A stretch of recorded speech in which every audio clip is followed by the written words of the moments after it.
Okay, one more topic on heat waves. This one is a bit away from the general topics. It's talking about whether communications can help people reduce their heat risks by, you know, changing their behavioral responses.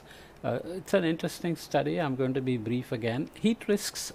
So the title is Changing Behavioral Responses to Heat Risk in a Warming World. How can communication approaches be improved? So they have some information on the communication techniques, approaches used, and behavioral responses, and they are arguing about how they can be made better in engendering better responses. You know, heat risk is pretty much guaranteed to increase everywhere that we know of: duration, intensity, areas, and frequency, etc. Heat risks such as those associated with heat waves are increasing in frequency, severity, and duration due to climate change. Also the scale, the area covered, the ways in which people around the globe perceive and respond to heat risks are now of great importance to reduce a range of negative health outcomes. Remember, risk is a multiplier of hazard, which is the heat wave in this case, vulnerability, which depends on a number of factors, and exposure, which depends on a number of other factors, and now also response, because if you respond better, or the disaster management agencies respond well to the early warnings, then they can reduce the overall risks, right? A growing body of literature aims to assess the factors that influence people's behavioral responses in relation to heat risks. This research can inform better interventions such as improved communications approaches that attempt to facilitate adaptive behavioral responses to such risks. This review, which is from The Wire, focuses on how insights from behavioral and attitudinal studies about heat risk responses can inform communication approaches. These insights are organized into three key themes: behaviors, what types of actions can be taken by people, and what evidence is there for adaptive behavior; and secondly, antecedents, which individual and contextual factors can influence people's behaviors; and thirdly, communications, how can existing insights be better integrated into interventions. Aspects of communication, including the role of message characteristics, messenger, and imagery, are discussed with examples of messages and narratives that target influential antecedents of adaptive responses to heat risks. The paper makes three important contributions, so we can know upfront what the summary is going to be. First, it organizes literature on the antecedents and behavioral responses to heat risk. So it's a meta-analysis of published papers and reports. Second, it provides a typology of the range of heat risk behaviors. How have people generally responded so far? And third, it discusses how antecedents can be integrated into communication intervention. So if you know people are responding correctly, then how do you amplify that behavior? Or if they are responding inappropriately or in a maladaptation sort of way, then how do you correct that, and so on. The review concludes with a proposed agenda for research, highlighting the need for substantial testing and evaluation of heat risk communication, applying insights from the literature. So they give a list of 12 recommendations that we will read off. Okay, so let's first look at a figure. The three spheres framework of heat risk behavior. At the center is the behavioral sphere, covering the types of actions that can be taken in response to heat risks, with an antecedent of actions described in the middle and outer layers.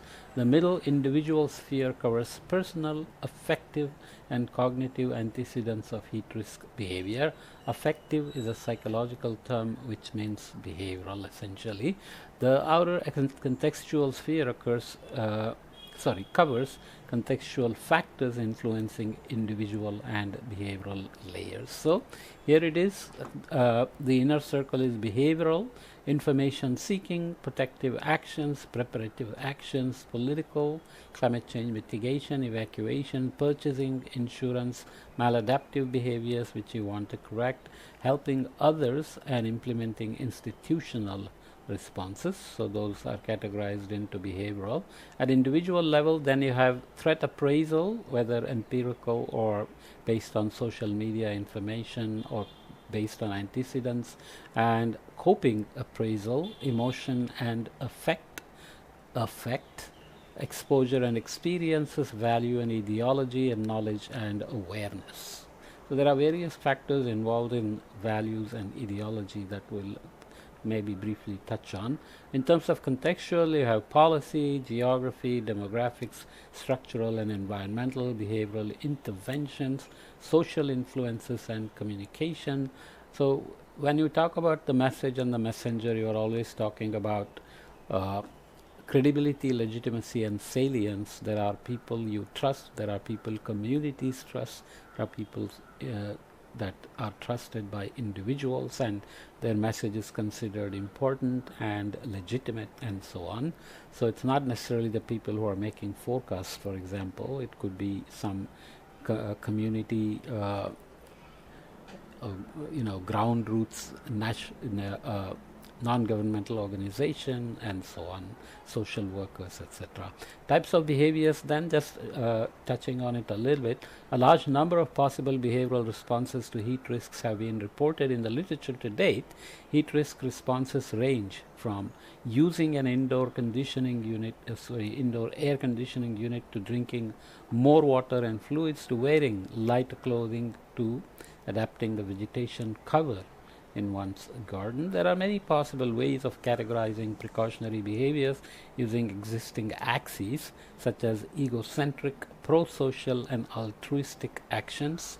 So egocentric means you just worry about yourself, pro-social is where you worry about your community, neighborhood, whatever, or altruistic, where you may offer your own resources to others, maybe to elderly, maybe to children, and so on.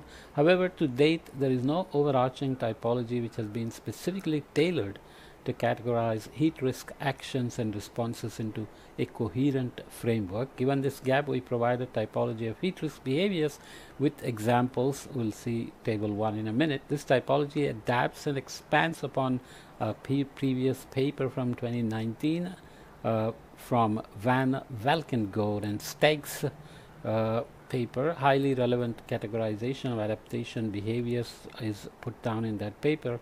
Tailoring this heat to risk behaviors is taken here in this paper. So we already looked at this. Let's look at table 1 here first. Typology of heat risk behavioral responses. So already we said, in terms of the 3 spheres approach: information seeking, preparative actions, protective actions, purchasing insurance, political actions, climate change mitigation, evacuation, maladaptive responses, helping others, implementing institutional responses, and each one has some details in terms of what the definition is and what the examples are, in terms of also the papers that are used for grabbing the examples. So let's read 1. Information seeking: expending time and effort to gain more information about heat related risks, to identify one's own risks, and gaining information about how to successfully adapt to heat risks. So here, read about how to avoid heat stress during heat wave from one paper, watch weather forecasts, concern about health protection guidelines. So you can now Google and so on, or sometimes it's just sent to you based on your previous search. Like when I was hiking last week or 2 weeks ago in the Himalayas, before going I had Googled weather in that place, so every day I kept getting SMSs about the weather that day early in the morning. So you can imagine that they are tracking everything, and they send you information that seems useful, but essentially they are tracking your data. Anyway, political actions include influencing local and national government to implement policies aimed at reducing heat risks, including policies to mitigate and adapt to climate change. Introducing tight, so examples with sources, introducing tight regulations on buildings to be able to deal with hotter and drier weather, or support for reducing carbon emissions to net zero by 2050, and so on. So it can be depending on your individual pro-social behavior or your global consciousness, you may be worrying about different time scales for yourself for next few days or this season versus your kids for 2050 or humanity as a whole, and so on. So I won't read all the other details here. Helping others, for example, helping or protecting others or acting in ways such that other people are better placed to respond and adapt to heat risk, where people do communicating heat wave alerts to others, other staff, ensure patients, clients, and other caregivers have the required information on how to protect themselves. So caregivers need protection as well. Persuade relatives or friends to reduce their carbon emissions. So these are kind of a bit general, but still. The table 2, before that, let's read this text here. Across our review, we found that behavioral studies have overwhelmingly focused on protective actions followed by preparative actions. This emphasis on protective actions is inadequate as it shifts attention away from the behaviors such as seeking to influence policy or structural approaches that may be more beneficial to a greater number of people over time. Other types of responses such as political actions, purchasing insurance, or evacuation were less commonly studied by others, as in the literature they looked at. As part of the focus on protective behavior, many behavioral studies to date have focused on air conditioning as an outcome of interest. This is notable because while air conditioning use can reduce morbidity to heat risks, it's been described as a double-edged sword and a form of maladaptation, as it can lead to energy usage spikes, exacerbate climate change by increasing greenhouse gas emissions, and contributes to urban heat island effects, and so on. But this is generally a short-sighted thinking, because if air conditioners are a good adaptations to warming, then we should focus on finding the energy and air conditioners for people without increasing emissions.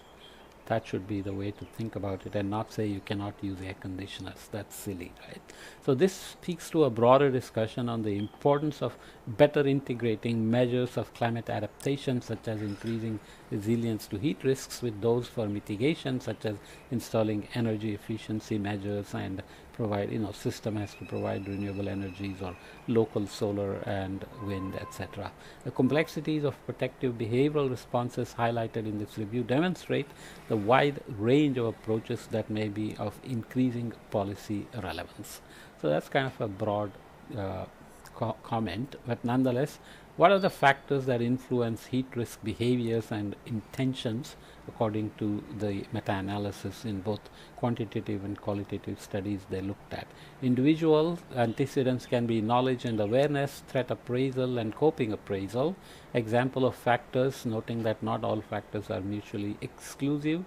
So knowledge about heat risks, awareness, perceived changes in weather events, risk perception, self-efficacy, locus of control, so attribution of life events to internal or external factors, attitude toward heat risk behaviors, attitudes toward heat risk behavior. So you may be jumping up and down saying heat wave is coming, prepare yourself, and there may be somebody saying, I don't care, I have seen many of heat waves in my life, and then end up not being prepared. So all those matter. Exposure and experience, emotions and affect, values and ideology. So we are going back to the three spheres, but looking at them with more details. Contextually, you have social influence and demographics. So descriptive social norms, family influences, visit from health workers. Age, sex and gender, education level, employment, household income. So these typically go into vulnerability indices and exposure indices, etc. when we do risks, but here it is put down in a different framework. You also have structural and environmental, so these are antecedents, and geographical antecedents, communications, policy and behavioral interventions. So this is kind of the further focus in this study. So examples of factors, noting that not all factors are mutually exclusive. Amount of time spent in hotter regions, heat and heat wave action plans and policy frameworks, heat risk warning systems, heat wave education, public information programs, campaigns, public engagement, cues to action, media coverage of heat risks, imagery in the media, and attribution of heat risks to climate change. So attribution is common now, saying the heat wave in Uttar Pradesh was made 200% more likely by climate change. I'm not a big fan of these attributions. I have railed against them elsewhere. There are a lot of uncertainties, plus it's not clear what to do with that information. If you say, anyway, let me not go there. I've already talked about it elsewhere. Okay, more information, examples of messages framed to target socio-psychological antecedents of adaptive heat risk behaviors and perceptions. Antecedents include perceived benefits of action, cues to action, self-efficacy, response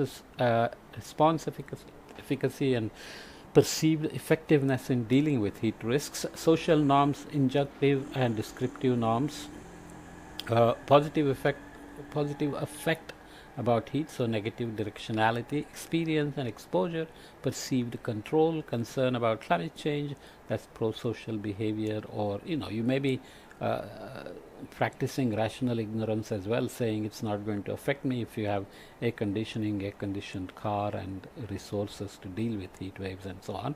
Risk perception is always tricky, and attribution. So example of targeted messages, perceived benefits of action.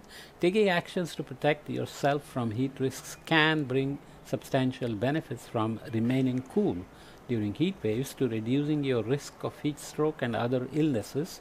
Actions can also bring co-benefits. For instance, increasing local tree cover can bring health benefits by reducing air pollutions and helping to improve mental health, or what we call well-being.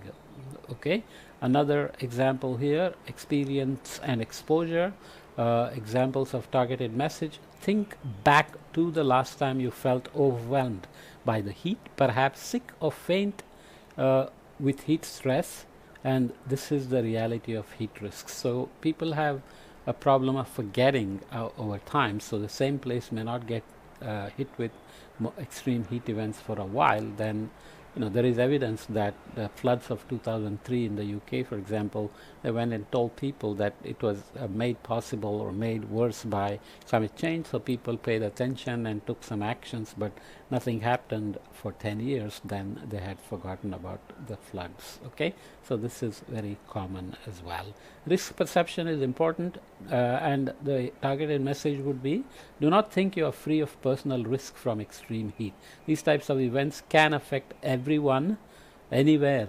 Without taking the right precautions, the consequences can include serious health effects and even death. Okay, so this is what is involved in messages to tweak behavioral responses. So let's read some of the recommendations provided. I'm being very brief, honestly. It's a nice review with lots of references. You want to follow up if you are interested in details, or if your research includes communication for climate events like heat risks. By providing a typology of heat risk behaviors, an overview of the individual and contextual antecedents of heat risk behaviors, and an examination of factors influencing the efficacy of communications, this review has highlighted many opportunities for heat risk interventions, particularly communications, to be improved. However, further research is needed to provide further behavioral and social insights to help improve the effectiveness of policies and interventions. Here you have to then go back and see who is going to actually implement this and take the communication to the street level. Is it going to be a government? Is it, there will be government funded forecasting centers, then there may be people or institutions which do the downscaling and map local risks, let's say, and then you need communication. Are there going to be extension agents who will do that, or are there going to be some NGOs that will take over this task, or will there be community workers that are doing it at some smaller scales, and so on and so forth. However, further research is needed to provide further behavioral and social insights to help improve the effectiveness of policies and interventions. When you say interventions, it's also about how to prepare people to actually act. When there is a cyclone warning, you may have to evacuate. When there's a heat wave warning, maybe employers have to give time off for the outdoors workers or even indoors factory workers during the hot maximum temperatures. Who is going to enforce those kind of rules? Are the policies in place at all in the first place, and so on? In particular, there is now a great need to more thoroughly test and evaluate heat risk messaging and communication approaches. Only through such research can we fully understand which strategies will save lives and which will not. To close, we provide an overview of several pressing research gaps requiring further study. Research evaluating, so I'll just read all of them off. Research evaluating the genuine influence of heat risk warning systems is needed, including the analysis of which components are most and least effective. This should assess the effects on individual level attitudes and behaviors, as well as the diffusion of information across communities or on social media, the associated health benefits and economic outcomes. Whose job is it to do? There can be funds to get this done via academic institutions or NGOs, for example. Behavioral research should expand focus to include a wider selection of behaviors and responses to heat risks, going beyond the overwhelming focus on protective actions. Everything becomes narrowly focused on protective actions or even some preparations, but long-term resilience can be missed out in this kind of crisis level responses. This should include a greater emphasis on high impact preparative actions and political actions which have the potential to influence behaviors in the longer term and beyond one's own capacity. Demonstrating effects of behavioral interventions and communications on real world behavior change is a key gap in research. Many studies focus on behavioral interventions, self-reported information and perceptions. Thus, there is a need for experimental studies looking at causal effects of real world behaviors. Okay, that's complicated, but nonetheless. Further studies are also needed to understand how to improve the transition from intention to adoption of protective behaviors. People might be well aware and maybe having good intentions, but when an early warning comes, are you able to act in a protective sense? Experimental testing is needed to identify what qualities specific messages need to motivate individuals and which antecedents to prioritize in messaging. Longitudinal study is almost non-existent in this context. Most studies analyze people's responses to questions at one point in time. Thus, there is a need for evaluation at more than one time point and to assess longer term effects. So you want to track populations over time, especially in heatwave hotspot regions. Evidence on how to communicate variability and attribution in the context of heat risk is lacking and should be tested directly. So let's read attribution in this case. Attribution to climate change. The types of heat risks we are seeing are being made more likely because of climate change. Human influence is without doubt causing more serious episodes of extreme heat. Okay, so that's a very broad statement, but to translate it to specific event level communication or policy changes, you need to have more information which can be also to prevent losses, in the sense, let's say, if some region is declared as growing in heat wave duration, intensity, frequency, etc., and if businesses stop coming in to invest and even start to leave, then and if people, labor, don't want to come there because of this study, then how do you make sure that you actually protect economic activities and provide incentives for businesses to come in or stay on, and so on. So it's a tricky thing to make attributions with high levels of uncertainty and then not have a plan to deal with those issues, right?